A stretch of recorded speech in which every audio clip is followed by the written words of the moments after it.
A very good evening to you, ladies and gents, and welcome back to the Q8 Pilot channel. Tonight, we are going to be taking a look at the Big Fenix update, or the BFU, as it's so called. And as a matter of fact, there was another big update for the Fenix aircraft after the Big Fenix update. So they actually released a host of fixes and improvements right after the Big Fenix update. So I want to welcome all of you guys in chat with me this evening. We have with us today Mr. Rand Cooley, my dear friend, Boeing Corp Mike from Logan, New Jersey. Welcome aboard. We have Mr. Valero, Mr. Mohan. Welcome. Dougal McTavish. Welcome. Hello, Dominic. Welcome aboard.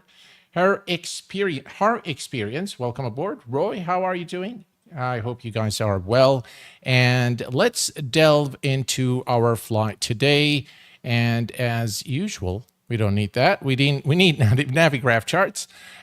We are today doing a flight in New Zealand, inspired by the fact that my daughter studies there. So we are doing a flight today from Wellington International in New Zealand to Auckland.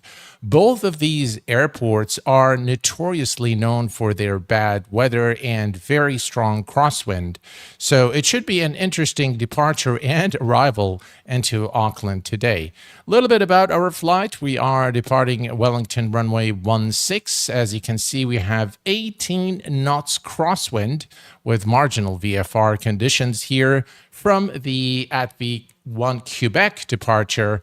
We are going to be cruising at 35,000 feet. Approximate flight time today is about 40 minutes, and we arrive later at Auckland runway 23 left through the Dave 6 Alpha arrival. So that out of the way, let's take a look at the new Fenix update, and looks like the textures are loading. As you can see, this airport is by Flightbeam Studio, and let me tell you, it looks just sensational. Very, very nice. They haven't really upgraded it fully to 2024, but they made it compatible with 2024. It's one of my favorite airports. Flightbeam Studios, of course, is a very well-known developer for creating very high-fidelity scenery.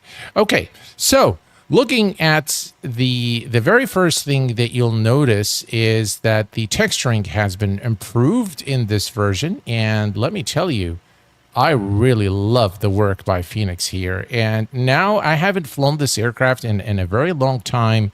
And after I compared it with the FS Labs, I think the texturing on the Fenix is slightly better.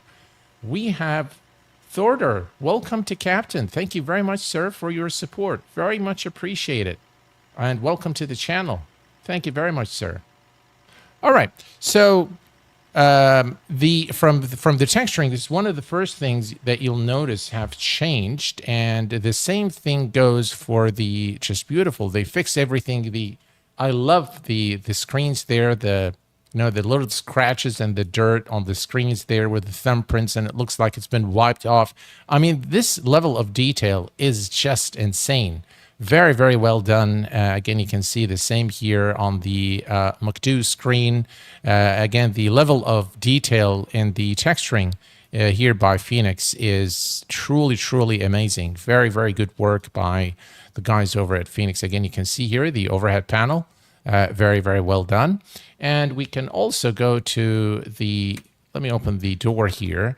Again, you can see a very, very nice cabin here. As you can see, everything is just really very well done.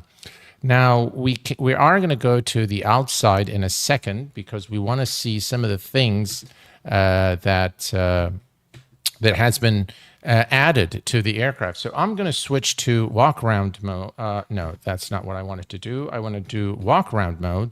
I'm not sure why it puts me in this view, but that's okay. We're just going to walk over here. You can actually now open the door. So we're going to come here and open the door, and then you have to just do that and move it to the side here.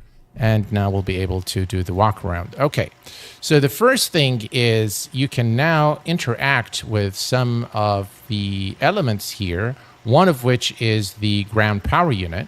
Let me just go a little bit there. There we go. That's good. So now you can actually do the APU shutoff from within the little, box here, and you can remove the ground power unit. How cool is that? So you can actually simulate that, which I think is it's not a necessary but a welcome addition to the aircraft. And really look at the fuselage here. The texturing is just really so well done. Very, very nice. Another thing that you'll notice is something that all right, so if we go here, and you can now, this is the fuel panel, so you can actually open the fuel panel, and you can do this. Of course, we're not going to use this here, but you do have the, you can actually use it. It's fully usable, so that's pretty cool. And then another thing that you'll notice is let me move away from the landing gear. Where's our cargo? So if you go to the cargo here, and there's a little, let me see if I can move away. There we go. So you can actually open the cargo door here, but you need this little guy here. And of course, the aircraft isn't powered right now. So if you come here and click push to open, beg your pardon, there you go. You push and you pull, and you actually open the cargo door. And then you come here and you do this, and it will open the door, but the aircraft isn't yet powered. So the door isn't going to open because the hydraulic system isn't pressurized yet, and the cargo doors need the hydraulics. So we'll leave this now, and we'll come back to it maybe later. So let me head back over to the cockpit, and now we'll notice that the forward stairs are there. Aft cargo, yeah, we can close it now, and maybe we'll take a look more at these once we arrive into our destination in Auckland. But these are one of the highlights of this update. You'll also be pleased to know that the weather radar has been now integrated. It doesn't look very good, but nonetheless, it is still there. So I haven't tried the new walk-around options of the Fenix yet. Oh, yeah, you'll definitely have fun with that. Okay, so let us go to the Fenix control panel. We'll go to My Flights and import our SimBrief flight plan from the it looks like I've created the plan a little bit earlier. So we're going to go to the mass and balance. We're going to say load aircraft, and we're going to choose instant. We're going to dismiss that, and we can send this to the MCDU. All right, so everything here is good. Let's begin with the pre-flight inspection. So let me move this out of the way. The first thing, we're going to make sure that the engine mode, engine start switch is in the normal position, and both engine switches are in the off position.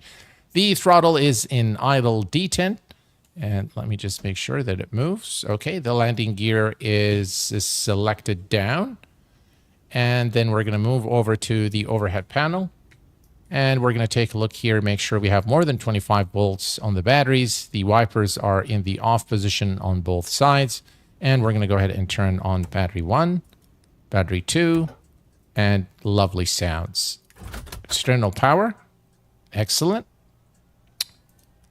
Crew supply, that is oxygen crew supply. Ground control is on, and we can now turn the ADIRS 1, 2, and 3. There we go, and we can put this on STS. Okay, so all is good here. We're going to take a quick look here at the engineer panel, make sure there are no white lights, and which there are none. Excellent. We're going to come down here to the lights. We're going to set the strobe on auto, turn on the nav light to number 1 position, indicating that the captain is the pilot flying today. We're going to arm the emergency lights and seatbelt signs on, non-smoking on since we've already fueled the aircraft, and we're going to turn on the fuel pumps. Excellent. And then we're going to move upwards to, let me just do that there. Okay. All right, let's do the engine 1 fire test, APU fire test, and engine 2 fire test. Brilliant. So all the tests are complete. We're going to come down here and check the oxygen masks, check OK, and we are now good to start programming the MCDU. Okay, so in the meantime, we are going to come here and turn on the APU master switch, and let's go ahead and start programming the MCDU. There we go. All right, so we're going to go first to ATSU, and we're going to go to the AOC menu. We are going to go to Flight Init, and we are going to request the data. The Fenix EFB is by far the very best EFB I have seen to date. Okay, so we can go to init data. First, let's go to... all right, let me go to the MCDU. All right, so here's the data. So we have the active database, which is the latest. And again, if you want the latest database, always I highly recommend that you get Navigraph subscription. Okay, so next we're going to go to init alpha, and we're going to request our flight details. It should fetch everything from SimBrief. And we're going to bring up our Navigraph charts. We're going to put it to the side here and fill in the rest of the information. So we are Air New Zealand 402, and this is a real-world flight from New Zealand, from Wellington to Auckland. So we are 402, and the cost index for the flight today is 5. Right, 5. Let me clear those. And the cruise altitude is 350. Brilliant. Okay, next we're going to go to the flight plan. And we are going to select the departure today, which is going to be runway 16 through the AT1 Quebec, which is this one here. And the transition is the Russell transition. So let's find that. There we go. That's the transition, and insert. And next we're going to go to the arrival and select the ILS 23 left through the Dave 6 Alpha. Dave 6 Alpha, that's the one. There is no transition. Insert, and we're going to just make sure there are no discontinuities in our flight plan, which I can't see any, so we are good to go. Next, we're going to go to the progress page here. We're going to enter NZAA 23 left. Perfect. It should update a little later and give us all the details. Next, we're going to go to init Bravo, and now we can put in the details here. Okay, so for the details, we can come into the EFB, and from the EFB we have all the information that we need. So the zero fuel weight is 56.8, 56.8, and 30 point RK, 56.8, and the zero fuel weight center of gravity is 30.5, 30.5. We're going to insert that here. And the block fuel today is 6.669. We can round this up to 6.7. So 6.7. We insert that here. And now we have everything should be calculated for the flight. There we go. We have our trip time, the reserve, and the final time. Minimum destination FOB, everything is good here. Perfect. Next, we can go to the perf in. Now, from the perf, again, I really love what they've done here. If you go to, before we do that, let's very quickly come up here, turn on, start the APU. All right, so if you just go to the takeoff, no, not that. So we're going to sync the load sheet. We are departing runway 16. The surface runway seems to be wet, and the force toga no, flap config optimal, packs are on, And we're going to sync the live weather, right? And then we're just going to say calculate. And there we have our speeds, 18, 25, 28. I think we can send this directly to the MCDU. So flaps 3, I'm not going to do flaps 3 for sure. I'm going to do flaps 1. So we are going to say flaps 1 here, flaps 1, and it hasn't given us any, so we'll leave that alone. Flux temperature is 64. Okay, so everything here is set. But the speeds are a bit low, aren't they? Okay, so the cargo door appears to be open. So let me go back to the electronic flight bag here. We're going to go to Fenix. Then we're going to go to ground service. And we're going to close the cargo door. All right, let's see if it closes. It's not closing. Yeah, it looks like we are going to need to fix that. So let me go to the walk around mode. Oh, it's going to do that again. Okay.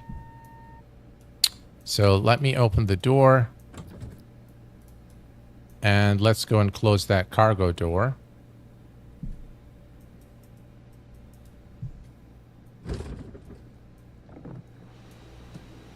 I really like how the door opens. All right, there we go. Okay. So let's go and take care of that real quick.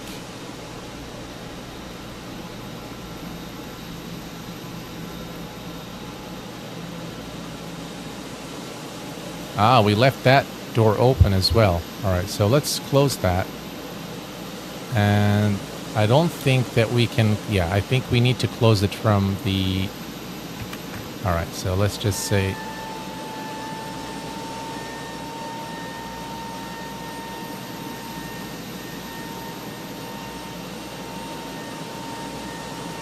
all right, looks like it's closed now. There you go. Perfect. Now we can go back here and let's see. Let me go back to the door. And let's see here. Okay, so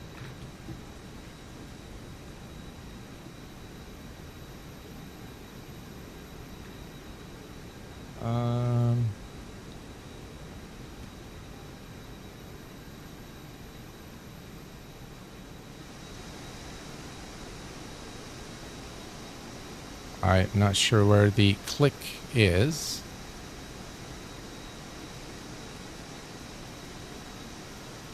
All right, well, let's try to close the door here.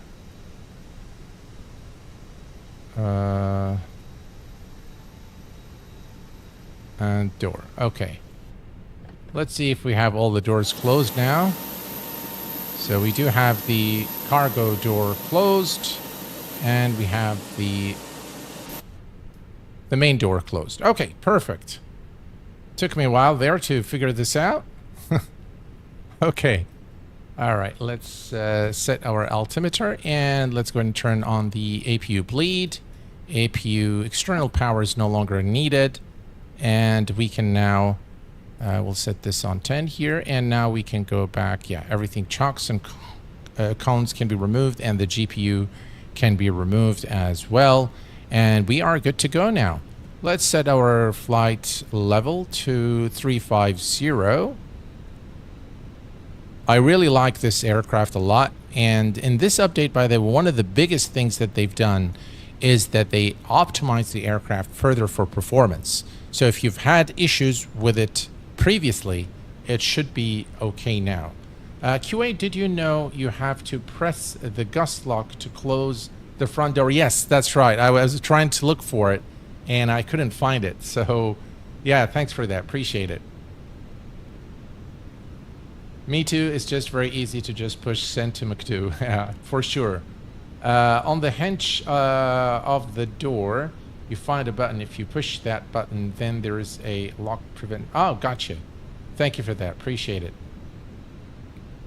Very, very nice aircraft, really. It's really developed very, very well.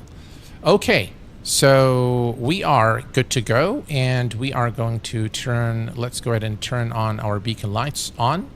And we are going to call the says ice warning. Due to icing conditions, please stand by for engine start until push is completed and brakes are set. Okay, that's one of the other things I really like is the fact that they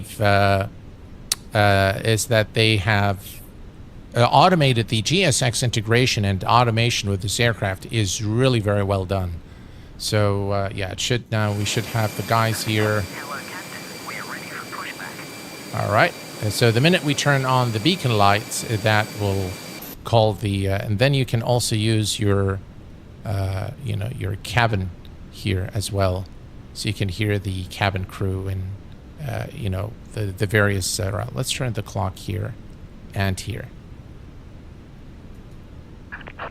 Departure checks completed. Bypass pin inserted. Okay.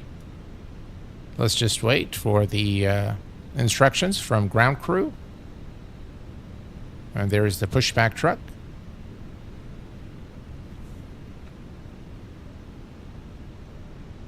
Look at the panel work. Look at that, guys.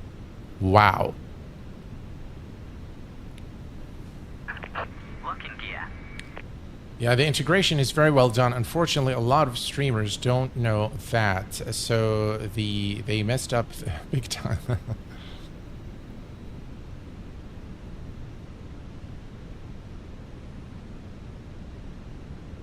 Right. All right, so we're going to do nose to the left. Yeah, okay, nose to the left. There we go. Release parking brakes, please. All right. Parking brake is released. Commencing push. Due to icing conditions, please stand by for engine start until push is completed and brakes are set. Okay.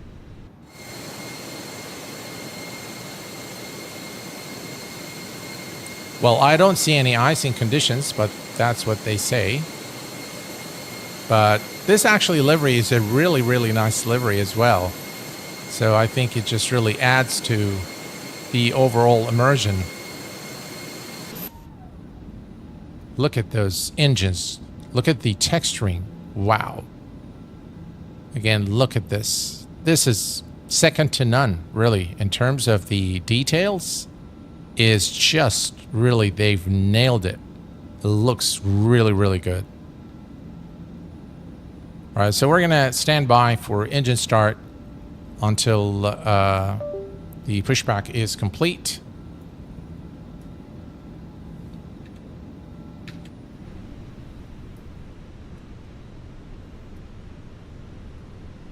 Very nice airport by Flightbeam Studios.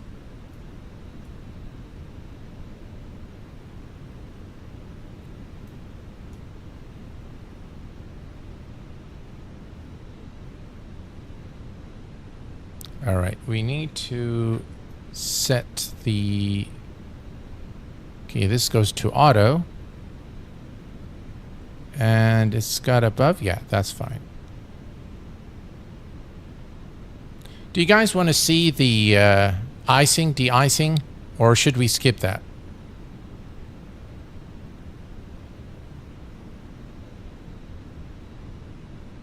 Apart from maybe the new FFX Citation X, the Fenix is my all-time favorite aircraft in the sim. Oh, wow. I think Dougal and many shared the same.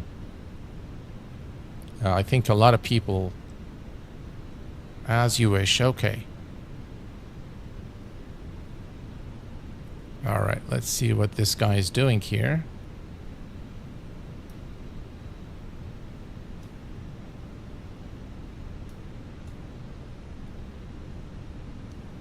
All right, looks like the pushback is complete. Please set parking brakes. All right, parking brake set. For a good engine start.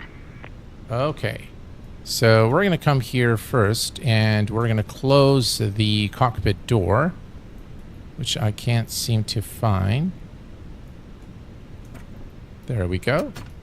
And we're going to make sure that the door is locked. Okay, door is locked now. And and we can go ahead and start our engines now. Perfect. So let's go ahead and turn the engine mode selector, and we're going to start to engine number 2.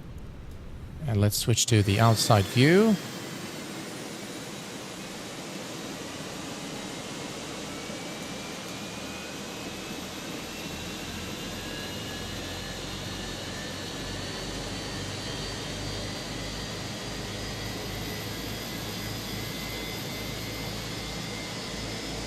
What lovely engine sounds.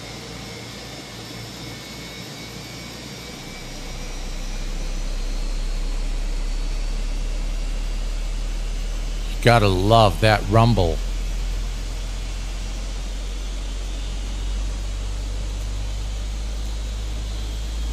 Cockpit to ground. We have a good engine start. You can disconnect. All right, let's go ahead and start engine number 1. Well, let's wait for this engine to stabilize.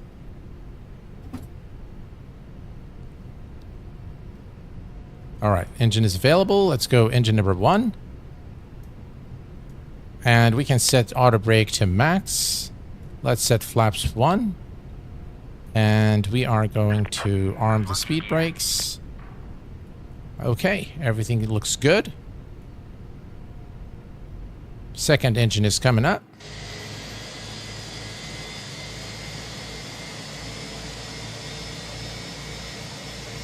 Look at the details, guys, on the engine. Look at the streaks there. Wow. The details are amazing.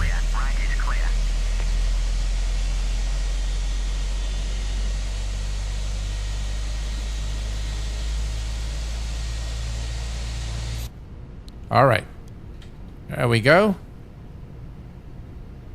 Curious what nice surprise the Neo has from Fenix, guys. Yeah, that would be really cool. And knowing just the quality of their planes, well, their plane, the fleet, the Fenix fleet, I am very excited. Definitely. All right. So everything is set here. All engines are good. The engine mode selector is back to normal. And the engine APU bleed off. APU master switch is off. Nose light to taxi. And we are good to go. We are going to make sure we put this on the flight plan. And let's put this one here on perf. We are going to, this is on auto, system 1. And we'll put this on auto. And we are good to go now. Okay, so we have the weather and everything is good. We can put terrain radar here on ND. So we'll leave the terrain radar here and we'll leave the weather, terrain, and actually can leave just the weather here, but I think we're good. Okay, we are good to go. Parking brake is released and off we go.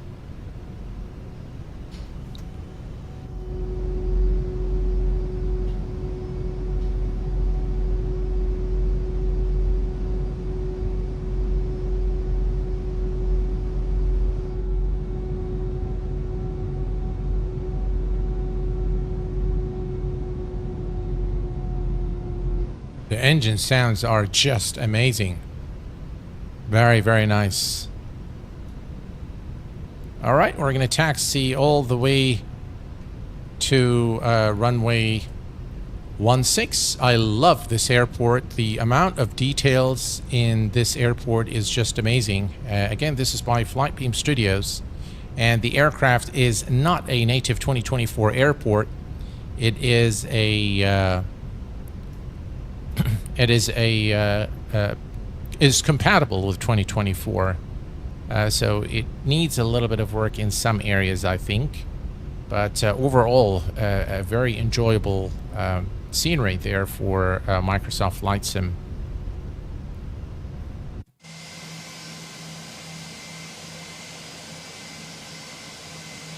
What's up with those trees?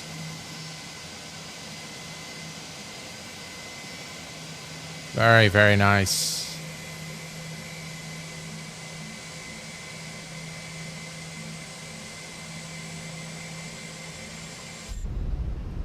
All right.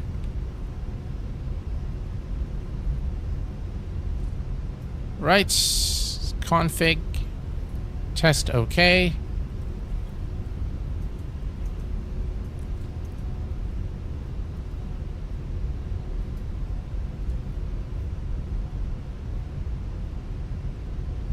All right, cabin is ready. And we're cleared for takeoff. We're going to make the hold short right here. All right, there we go. Let's slow down.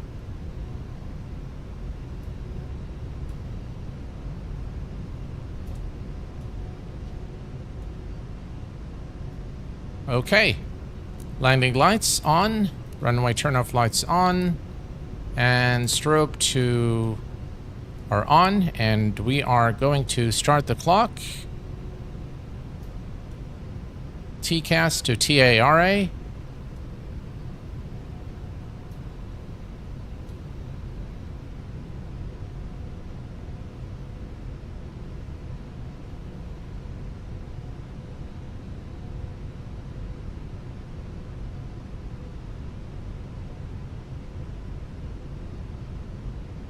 Let's line up.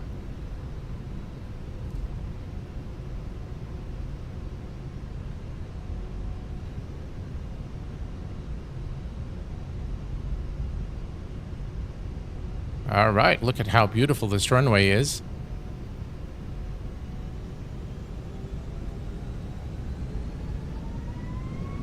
Engines are stable. Manflex 64, SRS, and runway.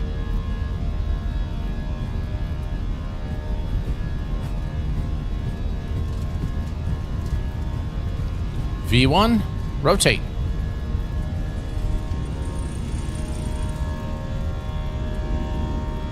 Positive rate of climb, gears going up.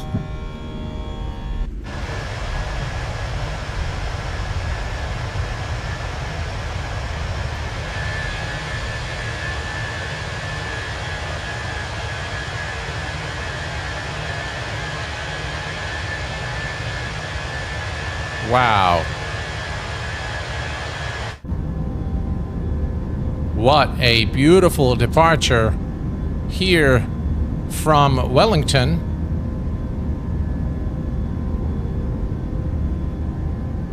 Just amazing. All right, let's see how we're doing here.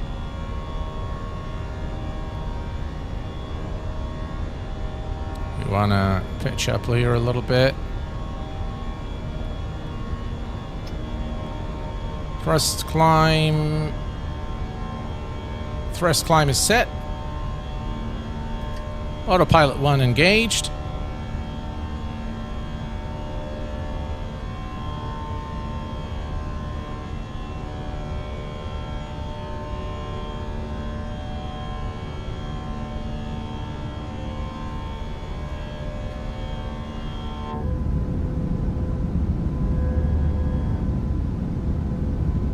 Wow, guys, look at this view. Just amazing, isn't it?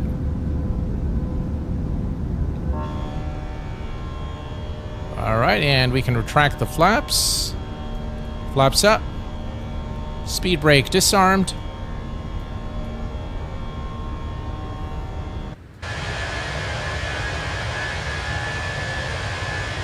How about that?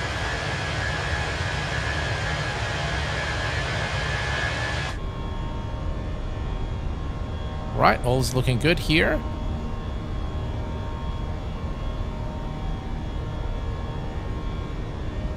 That was a fast takeoff. Yes, it is. I'm still taxiing in Heathrow.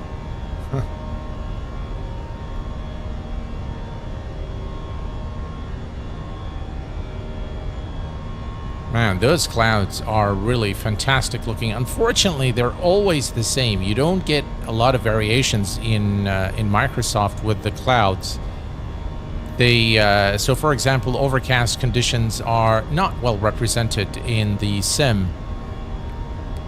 But nonetheless, the clouds do look really nice. Especially the cloud smoothing effect in 2024 is really good.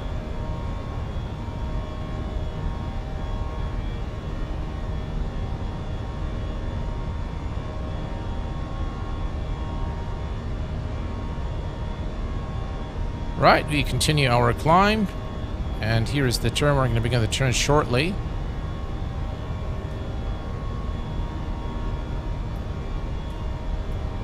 Look at those clouds, guys. Wow.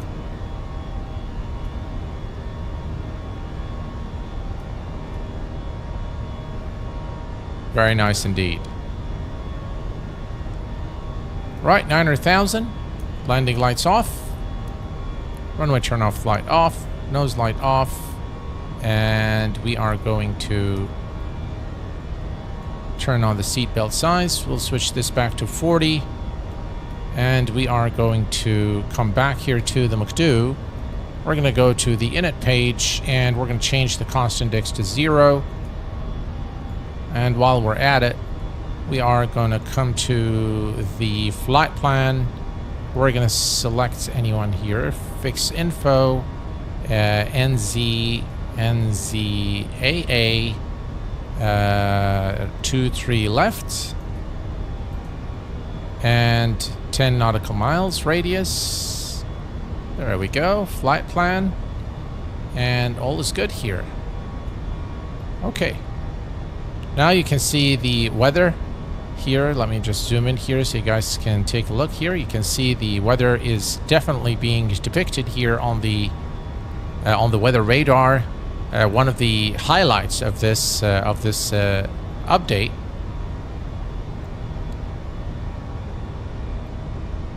Right, let's take a quick look here to 10. Yeah, it looks like there is a restriction on the speed.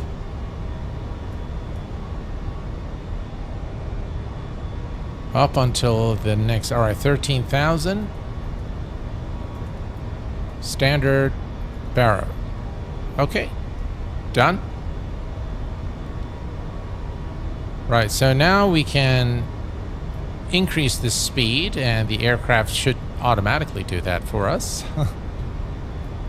Right, this is a really lovely scene.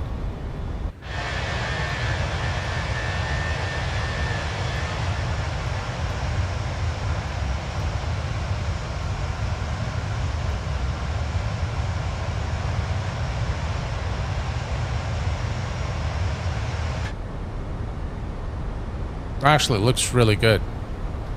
So Sim Update 3 has been delayed, it looks like. The functionality and all the features have been properly tested and verified.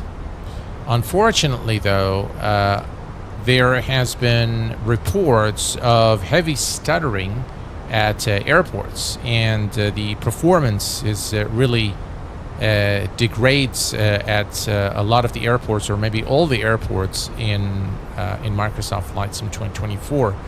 And so there has been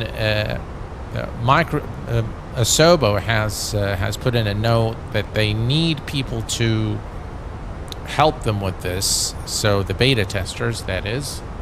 So it looks like it's going to be a while before we see Sim Update 3, but definitely this Sim Update has taken a very long time. And probably by far one of the most anticipated releases for 2024, which promises various fixes and improvements. So so it looks like we're going to wait a little while before we see Sim Update 3. Is this a gigabyte wind force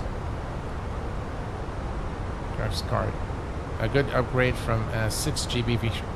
Well, yeah, for sure. I mean, going from 6 to 16, it's got to be better, yeah. Yes, Q8, they are struggling with their performance. I'm in the beta flow. Oh, I see. How is it? How is it? Is it really? Are there any new things that we can really look forward to?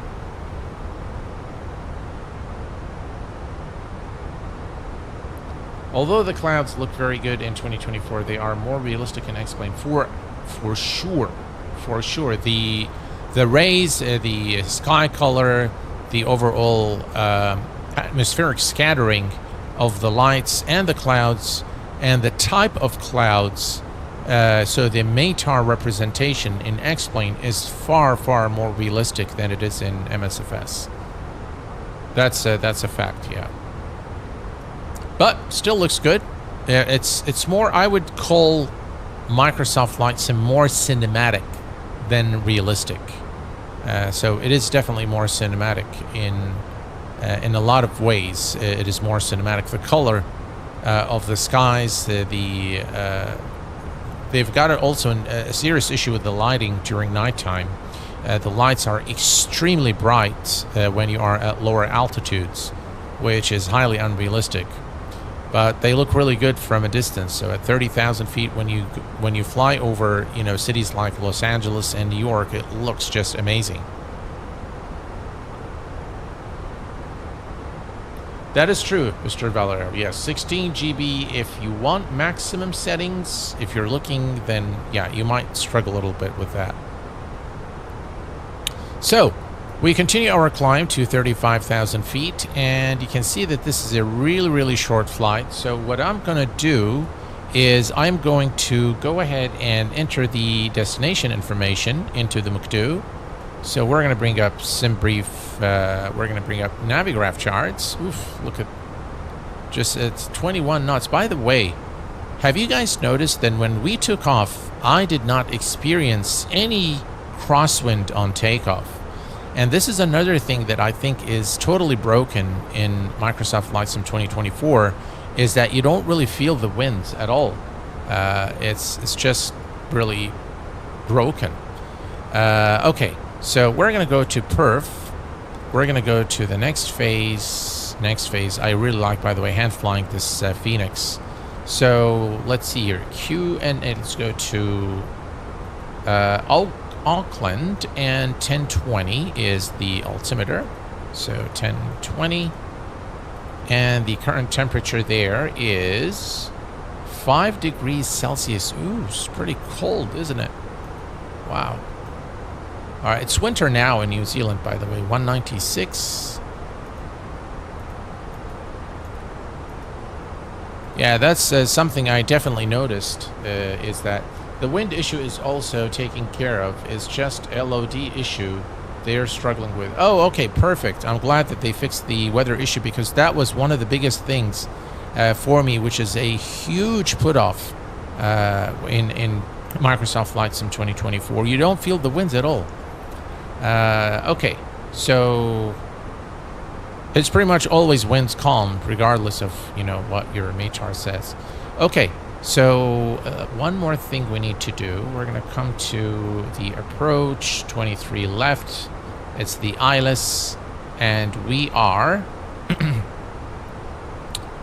All right, so we need... 111. Okay, perfect. Everything's set, and we are 10,000 feet away from our cruise altitude.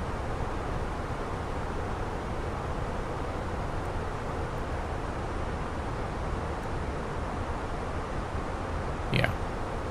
All right, just making sure everything's good there. Excellent. So, on one of my streams on the Flight Factor, there's a guy who is a regular commentator on my streams and my videos, and I have to say that he's not very nice. But he just seems to have an issue with me for some reason.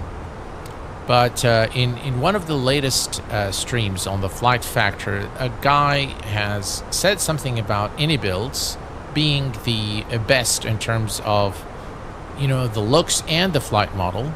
So I replied to him and I said, I agree that their texturing is first order, but the flight model, at least in the version that I've tested at the time, was not a very accurate one, according to what, according to feedback I received from real-world pilots, that it is not accurate. So this guy then comes in and he says, get off the high horse.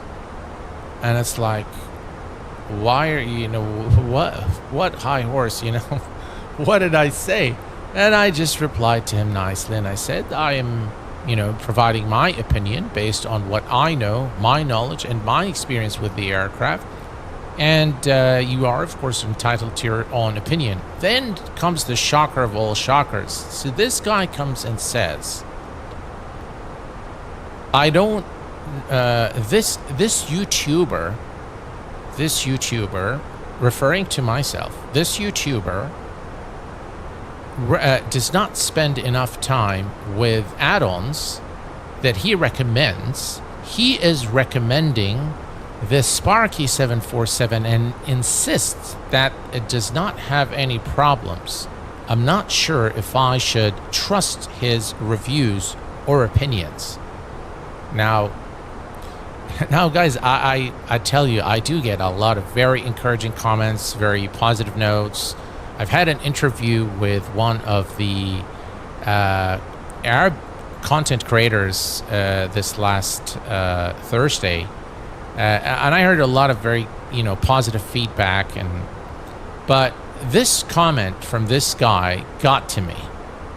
And I replied to him and I said, I see there is a lot of hate here. The fact is, when I recommend this Sparky is freeware.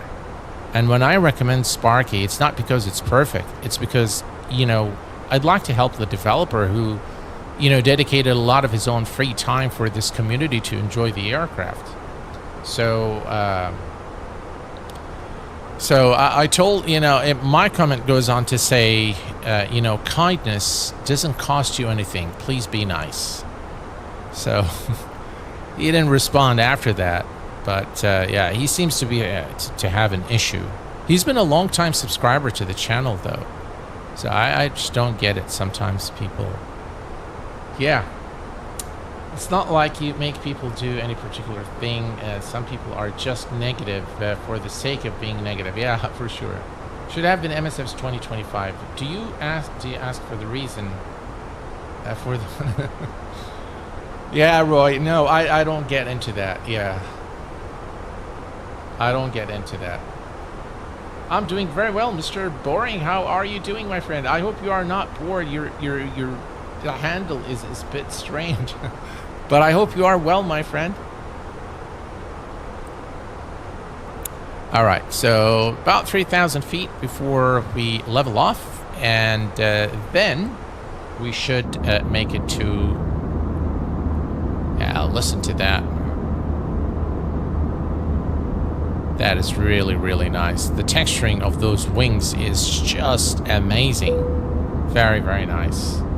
Get a nice cup of coffee. Is the iFly 737 MAX worth the price in your opinion? Boeing Corp Mike coming in with a $5 super chat. Thank you very much, Boeing Corp Mike, for your support and your generosity always. The iFly 737 is without a doubt worth its price, in my opinion. I think it's got some areas that needs work, but overall, an excellent aircraft to have for Microsoft Flight Sim. Really amazing handling, texturing, integration features. Very, very good aircraft. You will not regret buying it, I'll tell you that. I just love the name, Mr. Boring.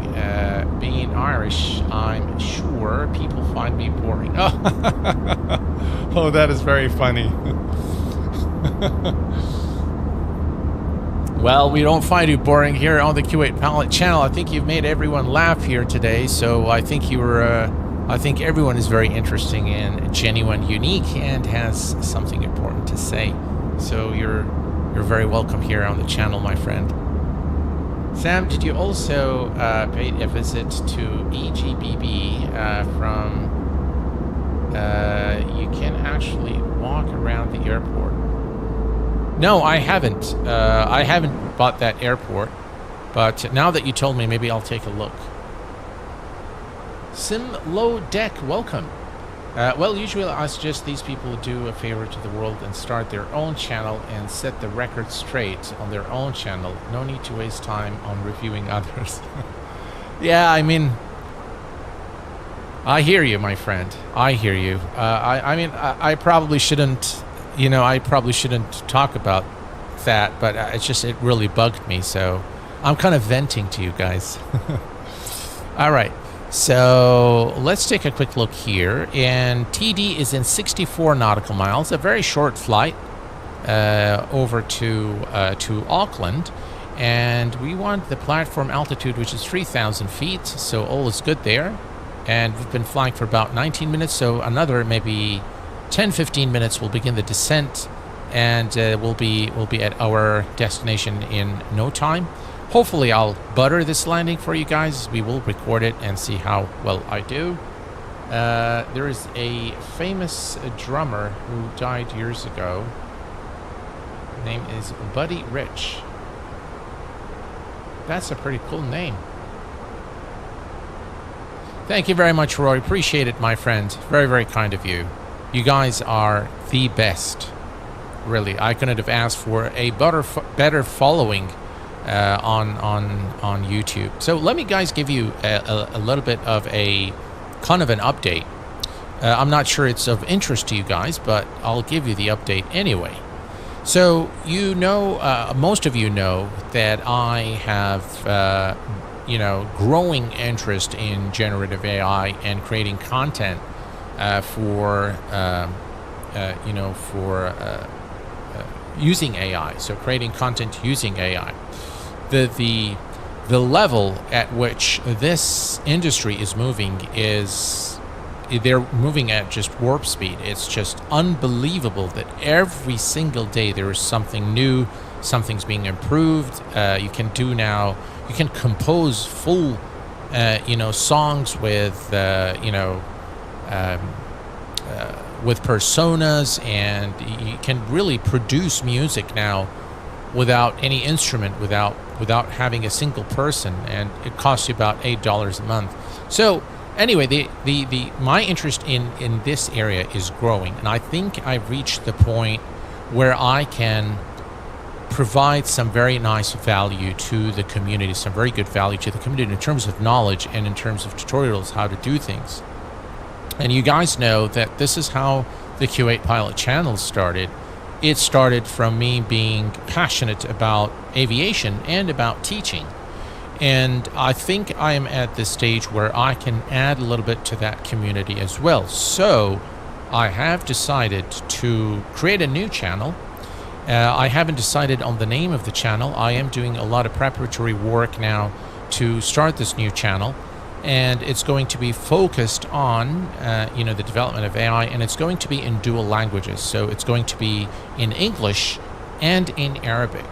I don't know how successful that's going to be, but that's what I intend to do. And I hope that I can, share something useful with the community there. So I just thought that you guys might want to know what my plans are. How many zoom levels to use in the cockpit? I'm not sure. So this is the default view. Things knows where they're going. Yeah. That's my favorite drummer. Oh, you guys know this. I haven't heard of him before. When a guy was criticizing what decisions he was making and the things he was doing. See. Besides Elvin Johns. Oh, wow, you guys know. I've realized recently that this audience here on the Q8 Pilot channel are very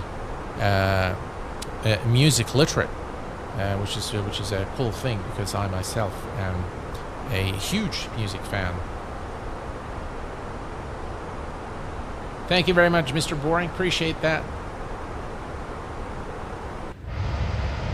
And here is our lovely Airbus A320 by Fenix over in New Zealand.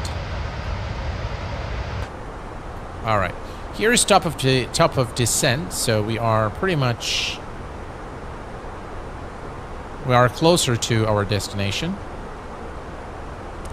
Yeah, that is true. Do you know this app? We are very busy in creating GPT and Synth GPT. Very cool. I said, oh, cool, Roy.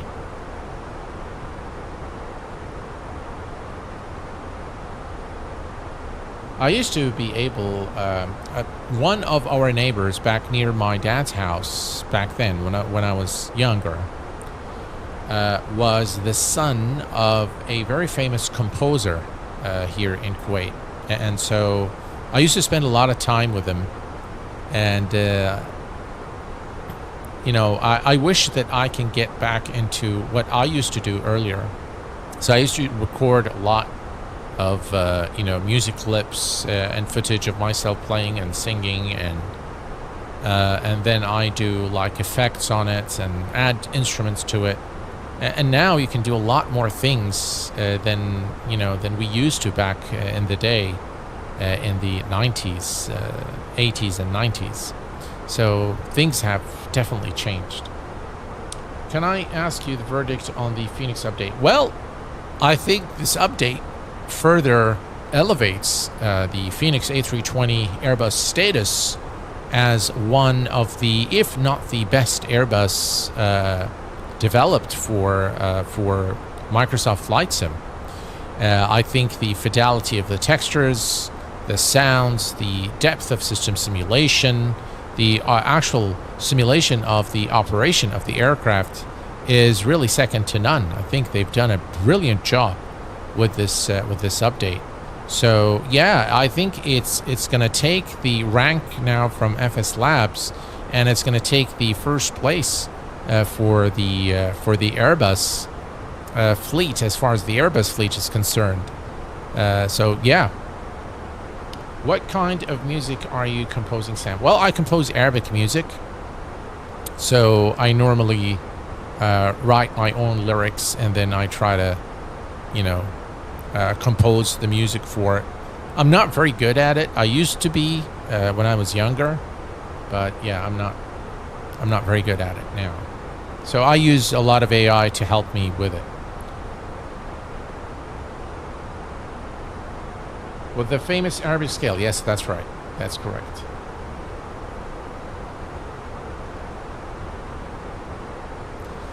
You know, it's amazing how, you know, there is so little of you guys on stream when I do an MSFS stream. I think the channel is really the channel has become synonymous with X-Plane. And even when I stopped doing the community pulls, because when I do a pull and I put a Microsoft aircraft and an X-Plane aircraft, about 99.9% of the time, whatever option I put for X-Plane is going to win. So now I either do a pull for either all X-Plane or all MSFS, or I just don't do it. Because I need to cover, see, the thing is, I need to cover, as a content creator, and who, you know, who I try as much as possible to remain unbiased, and set my preferences aside. As a content creator, I need to show you guys what's happening. I need to show you the add-ons, and my coverage of Microsoft Flight Sim has been very minimal, very, very minimal. I know a lot of aircraft have also come out, and I haven't yet even purchased them, so let alone testing them. I did test yesterday alright, so we are at top of descent, and let's go do a nav descent. So yesterday I downloaded the updated version of the A2A Airstar, and I really am very fond of A2A. I do like the Aerostar. I just am not very clear on why did they take this approach this time around. So A2A has been always very known for creating, you know, high quality add-ons that are bug free almost on day one. So they always ship finished products. This time around, they decided to do it in early access. I'm not sure if they're if they have any financial problems that has led them to do this approach. It looks like it's an approach that's been taken by many, at least in Microsoft Flight Sim world. Many of the devs are doing this, so they create something as a beta release or early access, and you know, they keep improving on it. Now, with A2A, you don't really have to worry, because this is a very reputable company, and they would not abandon the project, for example. They'll continue to update it. So I'm not worried about that. I found that their approach was a little bit strange. I'm not a fan of any early access releases, even by A2A. Dougal, I don't blame you.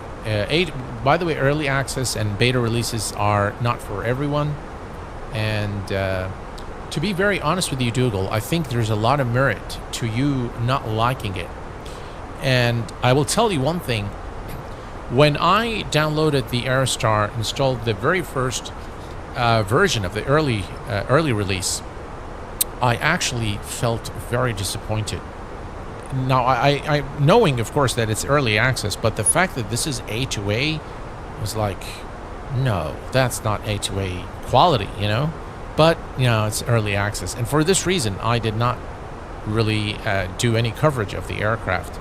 And I probably am not going to until it is finally marked as released.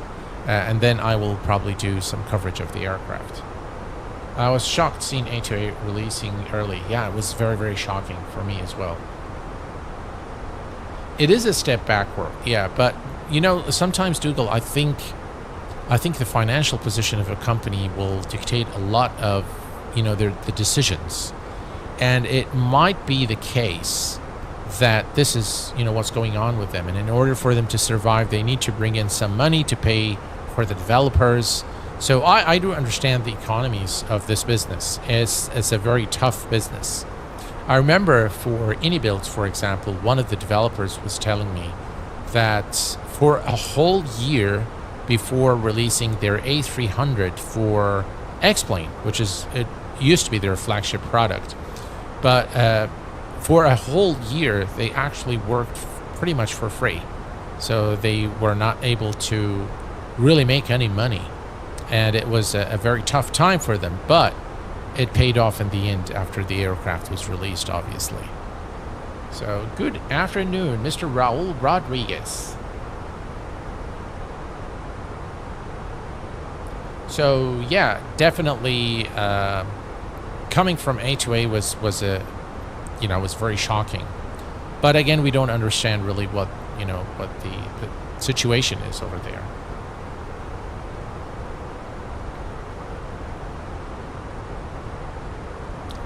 Sounds really good. I don't sim anymore.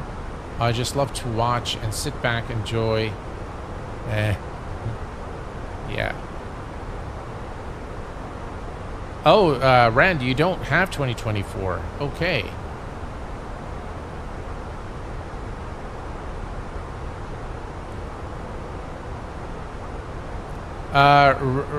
Ramon says, hi, when spawning MSFS 2020 plane crashes instantly, I don't know what to do. So I think go to your settings and disable the crash, stress, all of that stuff related to the damage and crash, and that should fix the problem for you. I'm practicing on my sonar delties as I watch.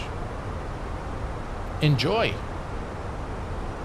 Q8, you like P3D? Man, there is some aircraft on that platform, specifically from Captain Sim, that are really produce some lovely old birds. I used to like P3D, but unfortunately P3D has pretty much died.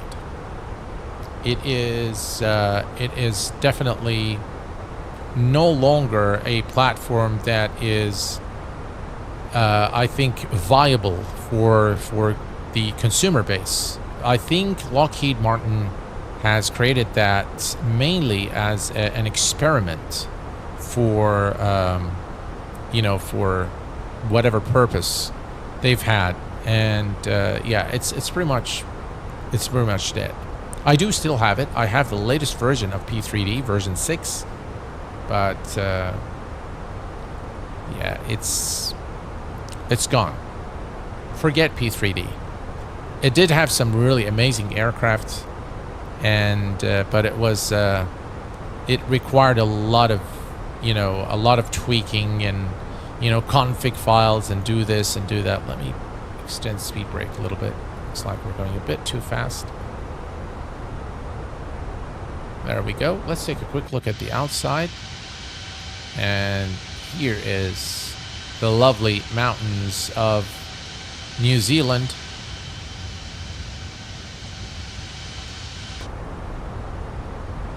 Right, landing system on. We're going to come here and turn on the fasten seatbelt signs. All right, perfect.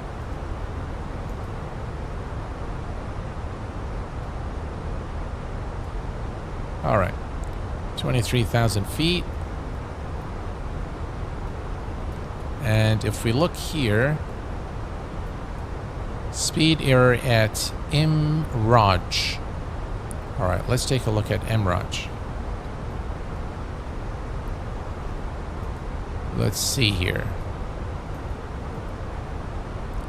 201. Why is it a speed error?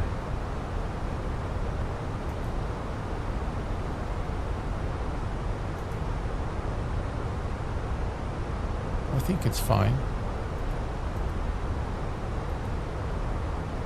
Okay. Right, so all it's good here. 22,000. We are looking good.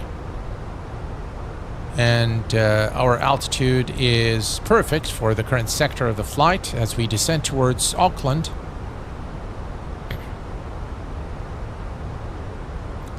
We've been flying for about 35 minutes now, and it's been 45 minutes since we started taxiing.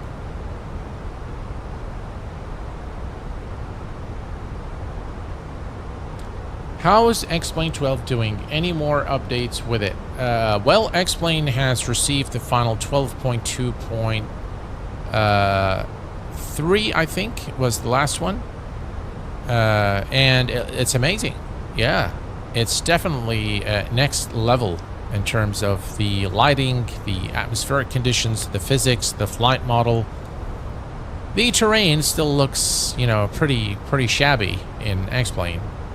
And, you know, in a recent interview, I was, you know, we were discussing this, you know, the interviewer and myself, and that X-Plane really needs to do something about the meshes in X-Plane, because they look horrible. But if you are, you know, if you don't mind the sceneries and you're really focused on the physics and the, you know, then it shouldn't really matter to you. For me, it doesn't really bother me. But a lot of people find it, you know, very repelling, if you will. Is the Fenix your favorite MSFS 2024 plane? I think I have very few favorites in 2024, the Fenix being one of them. And I also like the iFly 737 MAX, the FS Labs. Those three aircraft are probably my favorites for Microsoft Flight 2024. If you get the upgrade mesh, that definitely. Or maybe they can do something. Maybe they can contract someone to create like different regions of the world, like the auto ortho, like for different regions of the world, and offer it as an optional pack that you can download. You know, something like that, but. Right now, it looks really bad. Yeah. Here's the beautiful terrain in Microsoft Flight Sim, and we can see the photoreal rendering there. And things are looking good. Here's our 10 nautical mile ring. We can see it clearly. The transition altitude is 13,000 feet. So let me just take a quick look here at our star. There we go. So we are coming, I think, right there. That's MROJ. So we're coming through MROJ, and then which one is it? Is it Duduku or is it Sako?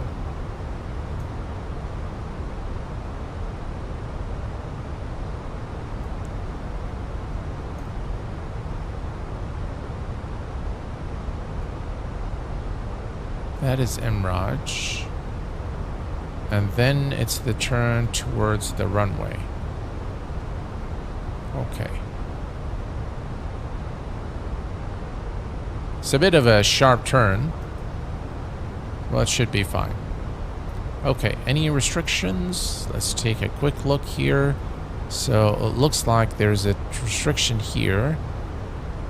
There's another restriction here. And then we're good. Okay. All right, perfect. 15,000. Let's check the altimeter real quick. I believe it's to 1020. Flights. Weather. Has the weather changed at all? Nah, it's fine. Yeah, 1020. Okay.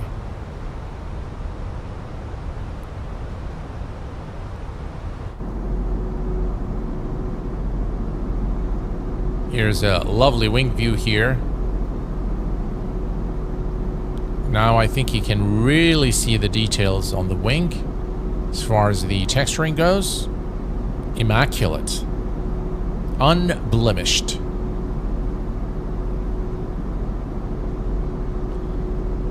That tier would have all the UHD HD mesh, including updates to the major airports, making them great, and ortho tiles for en route flying improvement. That would be really nice, yeah. Guys, anyone here hoping XP can give competition to MSFS? Well, John, I believe they are already competing with MSFS. Maybe not in the scenery department, but definitely in flight model, in physics, in lighting, and the representation of weather. I think it really X-Plane excels in a lot of areas now. And by the way, I think that X-Plane, the UI of X-Plane, the user interface, is far, far better and far more user-friendly than Microsoft Flight Sim. Right, we are approaching the transition altitude, and we are going to set the altimeter to 1020. All right, that is set. We are at 13,000 feet and almost at our destination, which is Auckland. We need to do more flights in New Zealand, and I think in Asia. I think for the most part, all my flights throughout my 10-year career on YouTube, I think, been mainly in Europe and the US. I've done very little flights in Australia or in Asia or in New Zealand. So I think we need to focus a little bit, maybe to kind of switch gears a little bit, and do some new routes and some maybe more challenging airports. I'm an SFS guy, but X-Plane most definitely has much better flight modeling and probably always will. That's very precise, Dougal. Yeah.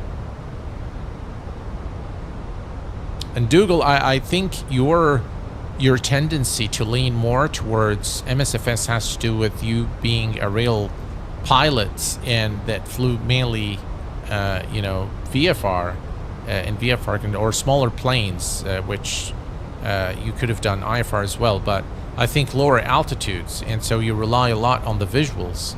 So I think it brings you closer to that. Is that the reason why you find yourself more drawn to MSFS, or is there something else? MSFS has GA well figured out, however. Yeah. Right, we approach Auckland. Things are looking good, 10,000 feet. Let's go ahead and turn on our landing lights. Landing lights, taxi, runway lights. And we are good here. We are going to extend the speed brakes. Here and bring the speed down. Switch this to 20 nautical miles.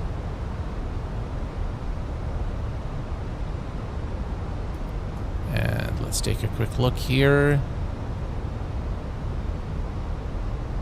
All right, we're looking okay so far.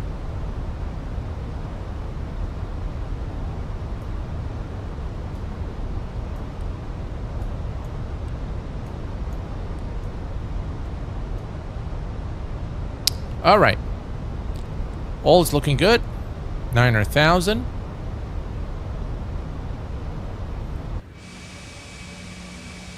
Now this is really looking very, very nice.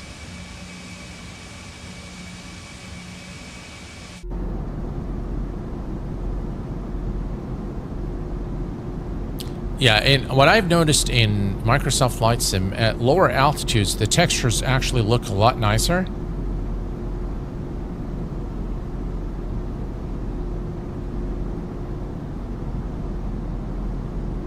And I've also noticed that with the Fenix, now you don't get any stuttering whatsoever. Very, very smooth, highly optimized for performance in this latest model. So they've done a lot of work to reach this point, I think.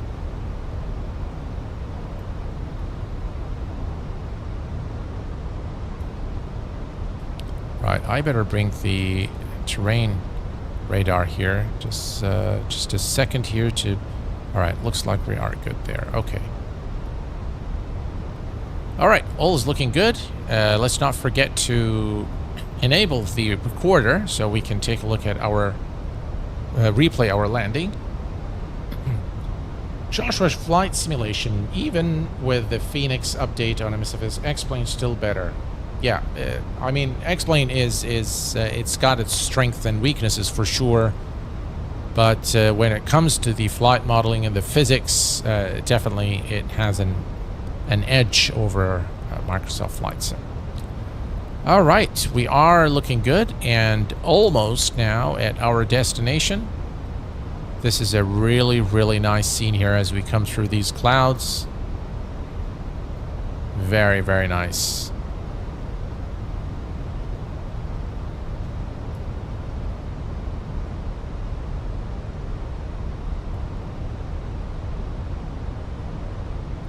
Just lovely.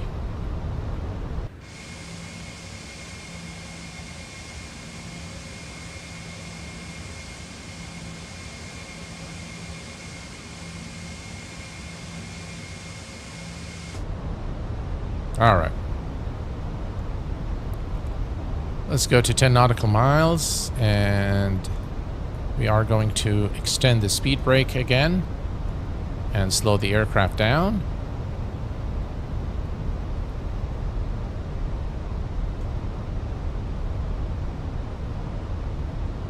Excellent. We are doing just fine in terms of our altitude.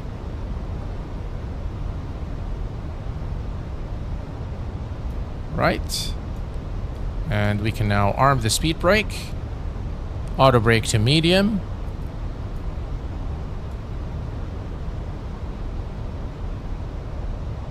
And the approach phase is activated. Let me extend the speed brakes once more. Wow, this is a really nice scene here.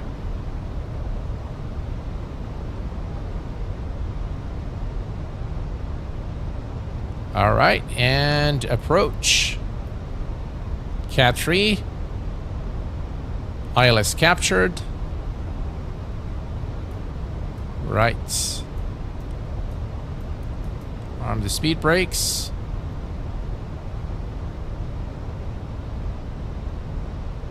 Very good.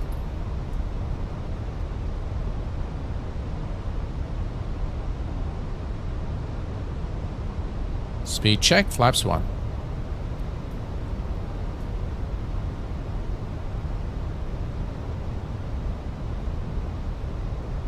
And the airport is right ahead of us there. You can't really see the runway yet because of the clouds.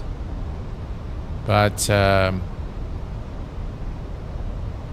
it's going to be a really nice approach into... There we go. The runway is right ahead now. I think it's right there.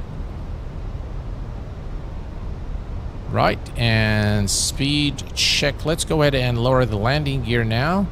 So landing gear coming down.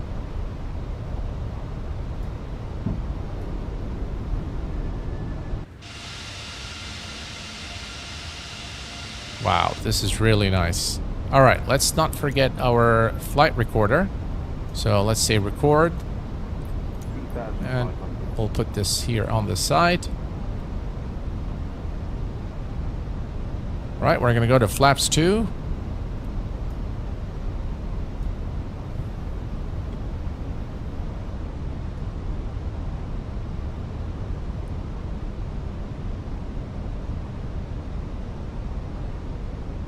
Very, very nice approach into Auckland.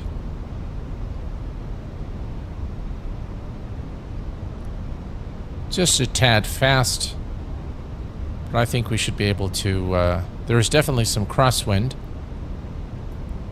And speed check, flaps 3.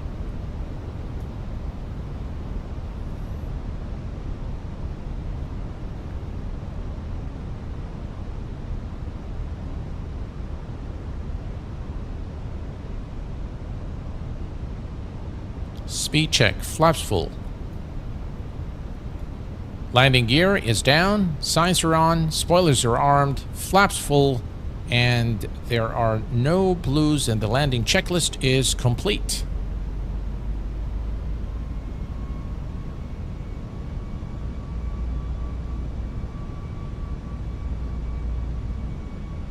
No, I'm not using Rex Atmox, no.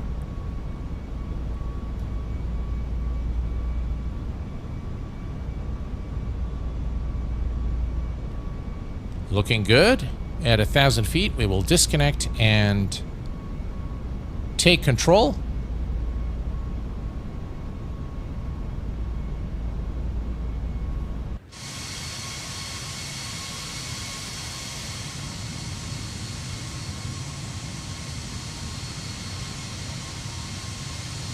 Wow, this looks really nice.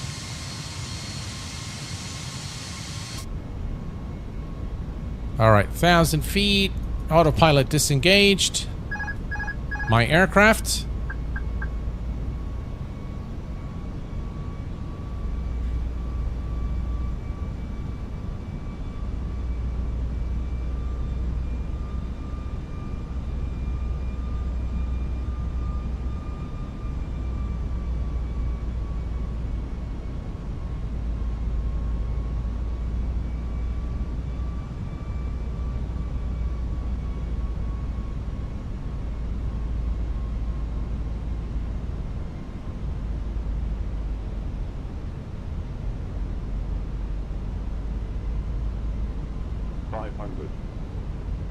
Continue. 4. Now I can feel the winds a little bit. 300.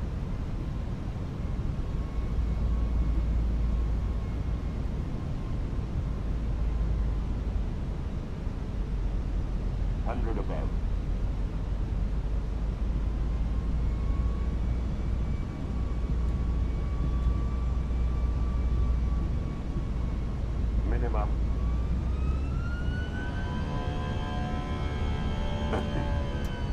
40, 30, 20, retard, drive.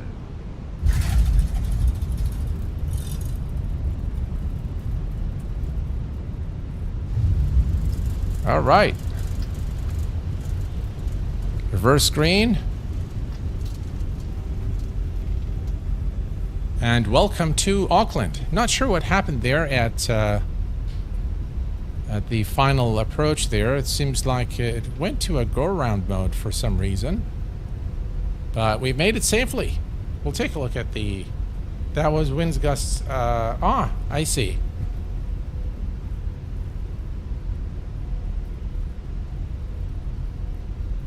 Thank you, Dougal, for that. Appreciate it. All right, so we've made it safely here. Let's take a quick look at our landing. And yeah, the winds are... Should have been maybe some gusting winds, yeah. Was about to say wind shear. Oh, really? It was, huh? All right, cool. Let's take a... All right, let's cancel. Oh, it's gonna... I don't think it likes...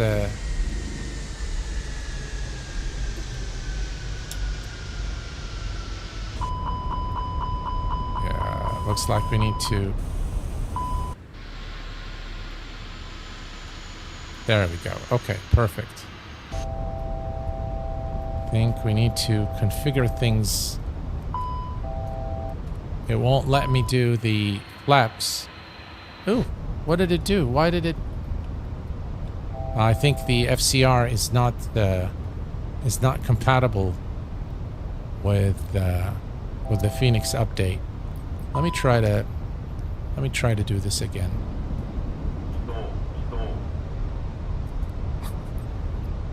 Yeah, it looks like we're not going to have the replay there. Oh, look at that, guys. Losing 2 engine failures, you get the RAD deployed. How cool is that?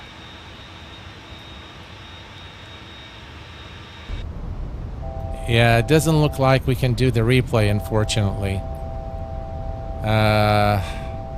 And that is going to mean that we're not going to be able to go to the gate.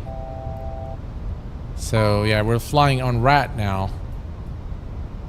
That's a bummer. Ooh, look, all the engines are turned off. It won't let me do anything.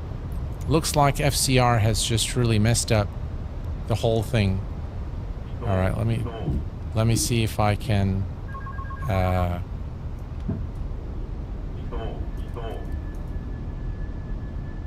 Yeah, it's a bummer. All right, so here's what I'm gonna do, guys, because yeah, it looks like it doesn't work, so it's very unfortunate because I really wanted to see that landing, but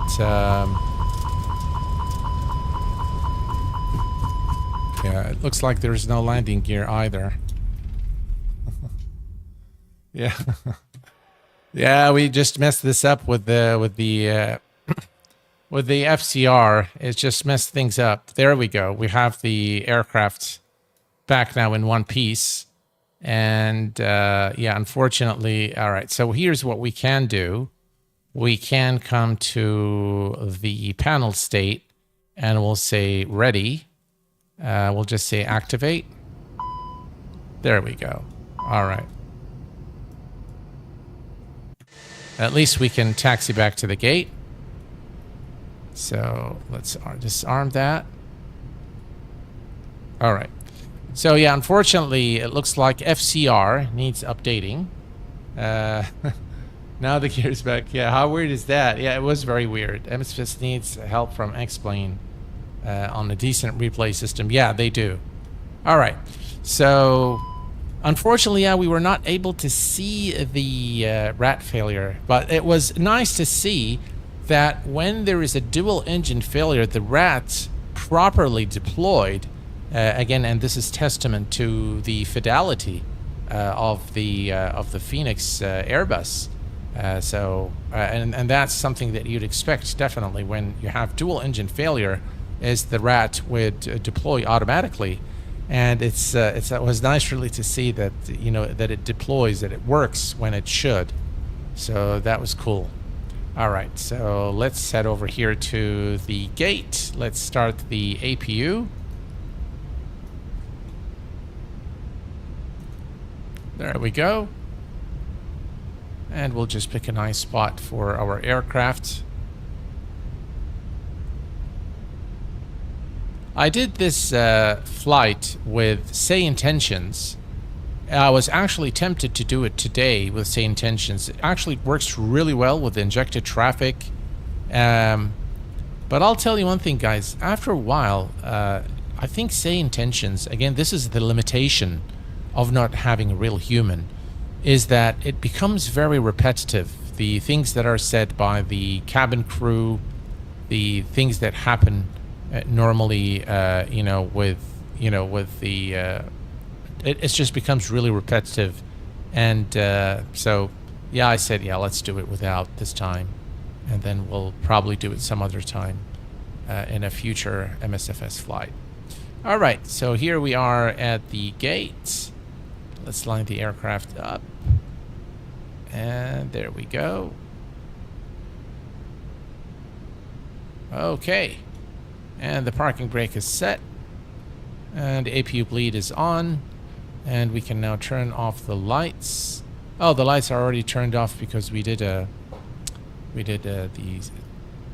restart. Okay, so we can turn off engines 1 and 2. Yeah, this is all from the replay, it looks like. All right, and the beacon light can go off. The boarding requested. And once you turn off the boarding light, again, the great integration with GSX here, as soon as you turn off the beacon lights, the deboarding is automatically requested, and then you'll see the aircraft, the GPU connected, and all the ground services assemble near the aircraft to begin deboarding the passengers from the plane and the cargo, obviously. Right.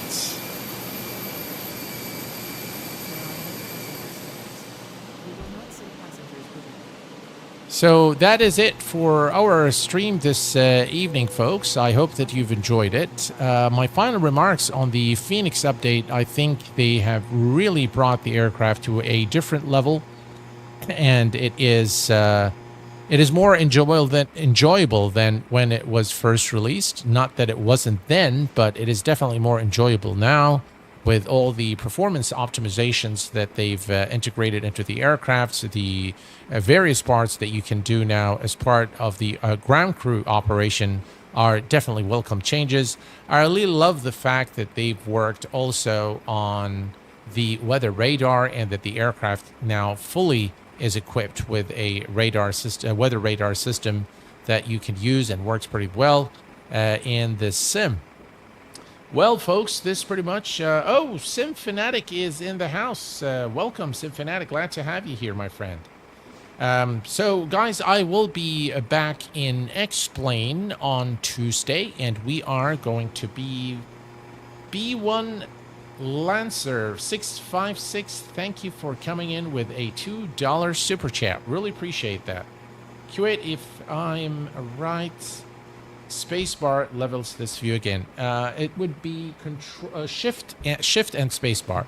Yeah, shift and spacebar will fix that for you.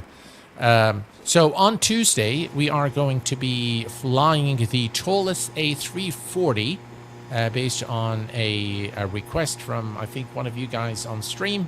So that is exactly, and it's an aircraft we haven't flown in a while. So we are going to be flying the A340 on Tuesday in X-Plane 12. Until then, ladies and gents, please take care of yourselves and each other, and I will see you all very soon. Thanks for tuning in. Have a lovely day. Bye-bye for now.